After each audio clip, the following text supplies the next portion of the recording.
വാഴപ്പോള ഊരിയെടുത്ത് പിരിച്ച് തളപ്പുണ്ടാക്കാൻ നോക്കുകയാണ് കേട്ടോ. വല്ലഭന് പുല്ലും ആയുധം എന്നാണെങ്കിലും ഇത് വെച്ച് കയറാൻ പറ്റിയില്ല. അങ്ങനെ മറ്റൊരു തടിക്കഷ്ണം അത് ചാരി വെച്ചു.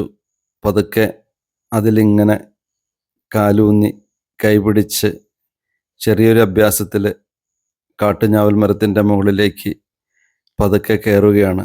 കാണുമ്പോൾ നിസ്സാരമെന്ന് തോന്നാം. ഏണിയില്ലാത്തതുകൊണ്ട് ഇങ്ങനെ കയറുന്നത് ഇത്തിരി ബുദ്ധിമുട്ട് തന്നെയാണ് കേട്ടോ.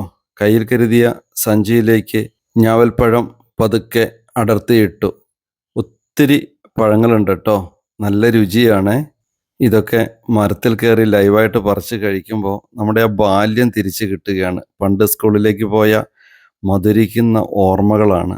തല കീക്കനാന്തോടായിട്ട് ഉറങ്ങിക്കിടക്കുന്ന വവ്വാലുകളെയെല്ലാം കൂക്കി വിളിച്ച് പാട്ടുപാടിച്ച് പറപ്പിച്ചു വിട്ട ഓർമ്മകളൊക്കെ ഒത്തിരിയുണ്ട്. എന്തൊരു നല്ല കാലമായിരുന്നു അത്. പണ്ടും ഇങ്ങനെ തന്നെയായിരുന്നു. സ്കൂളിലേക്ക് പോകുന്ന വഴിക്ക് കാണുന്നിടത്തൊക്കെ പിടിച്ച് കയറി പറിച്ച് കായൊക്കെ തിന്നിങ്ങനെയായിരുന്നു. കാട്ടുപഴം ആകാശത്തിനും ഭൂമിക്കും മധ്യേ ഇരുന്ന് കഴിക്കണമെന്നാണ് പറയുന്നത്. ആവശ്യത്തിന് പഴങ്ങൾ പറിച്ച് ഭൂമിയിലേക്ക് ഇറങ്ങി. അവശേഷിക്കുന്നത് കാക്കയ്ക്കും കുയിലിനും കുരുവിക്കും പ്രകൃതിക്കും മറ്റു മനുഷ്യർക്കും ഉപകരിക്കട്ടെ. കാട്ടുഞാവൽ കാ പറിക്കാൻ നീ വരുന്നോടി.